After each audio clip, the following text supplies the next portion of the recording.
All right, welcome back, everyone. Today, we're unpacking an absolutely wild, historic heist that went down right in front of our eyes at the 2026 Major League Baseball Home Run Derby.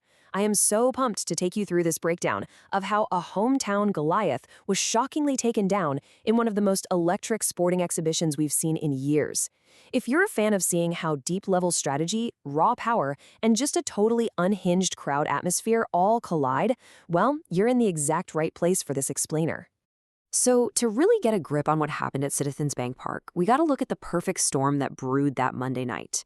Think about it.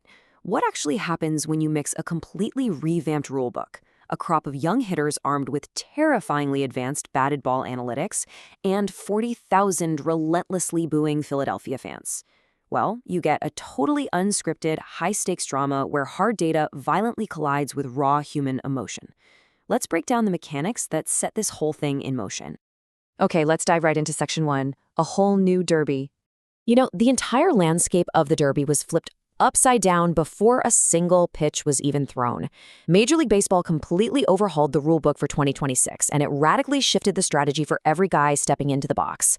From 2015 up until 2025, the derby was all about the clock, right? Hitters were just exhausted, swinging frantically to beat a timer. And honestly, as a fan, it was kind of hard to follow. You couldn't even appreciate how far a ball was hit before the next pitch was already halfway to the plate. So MLB actually listened to the complaints and rolled out a new swing-based format.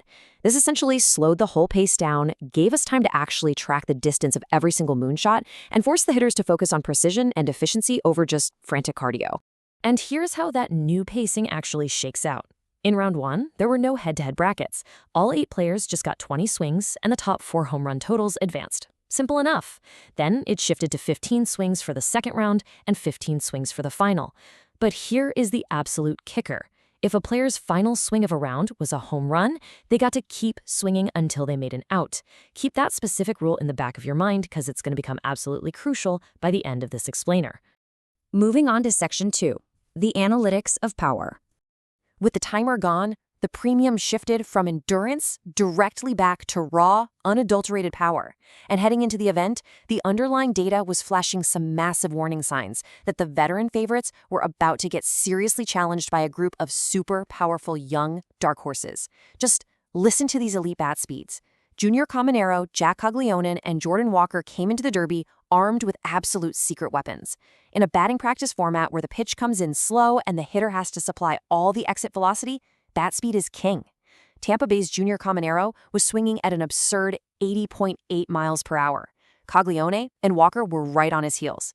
The analytics were basically screaming that these guys were generating optimal contact on nearly every competitive swing. They were literally built to break this new format. And man, it did not take long for that data to translate into very real, very loud power. Right out of the gate in the first round, Wilson Contreras absolutely obliterated a baseball. I'm talking a 490-foot blast into the rarefied air of the left field upper deck, literally bouncing it off the concourse in front of a bar. It was the longest home run of the entire first round. The hitters were fresh, they were taking their time, and they were putting on an absolute clinic in exit velocity. All right, section 3, the hostile Philly atmosphere. Now, data and analytics exist in a vacuum, right? The Home Run Derby absolutely does not. The 2026 Derby was hosted at Citizens Bank Park, which is a known hitter's paradise, for sure. But it's also guarded by a fiercely loyal fan base that brought a totally different vibe to the night. To understand what the crowd expected, you just have to look at one number. 95. That's the number of home runs Philly's designated hitter Kyle Schwarber had hit at Citizens Bank Park since 2023 leading up to the break. It is a staggering figure. The guy knows this park's short left field porch and right field scoreboard better than anyone on the planet. Coming in with a league-leading 32 homers on the season, Schwarber was the undisputed Goliath here, and that hometown crowd fully expected him to wear the crown. Actually, the crowd was totally banking on a Phillies versus Phillies final. They wanted Schwarber to meet his teammate Bryce Harper at the end. Harper, of course, famously won the 2018 Derby. But shockingly, despite the huge hometown advantage, Harper just fell flat. He only mustered 8 home runs in the first round and was eliminated right away, which meant the hopes of 40,000 desperate Philly fans now rested entirely on the broad shoulders of Kyle Schwarber. So with Harper out, that crowd went into full-on hostile defense mode. And this perfectly contrasts the hard science of analytics we just talked about with the sheer chaotic electricity of the stands. The crowd ruthlessly and deafeningly booed literally anyone who wasn't wearing Philly red. Yankee slugger Ben Rice, he caught the absolute brunt of it. Wilson Contreras got booed out of the building. The crowd was actively cheering when balls fell short of the fence. They even booed the group of teenagers stationed out in the outfield shagging fly balls. The atmosphere was so tense, incredibly biased, and just absolutely spectacular to watch. Which brings us to the climax, Section 4, the ultimate upset. So the crucial thing to understand here is the final mechanic that completely tilted the scales, the magenta ball. Sponsored by T-Mobile, this pink striped baseball was introduced when a player was down to their final out. The gimmick was if you hit a home run with the magenta ball, you got to keep swinging until you made an out. Sounds great, right? But there was a major catch. Under the bright stadium lights, that pink ball was incredibly hard to see. Almost everyone was just popping it up. It was basically your cursed object all night long. All that intense hostility we saw set the perfect stage for the finals.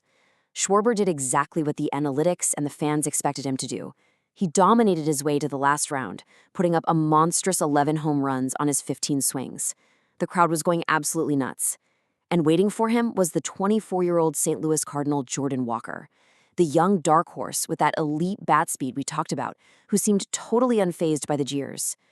Walker steps into the box, chewing bubblegum, hat backward like Ken Griffey Jr., and just starts swinging. But as he got down to his final swings, he was trailing badly. The math was incredibly tight. Walker gets down to his final out. The infamous magenta ball comes out, and he suddenly needs 4 consecutive home runs just to win.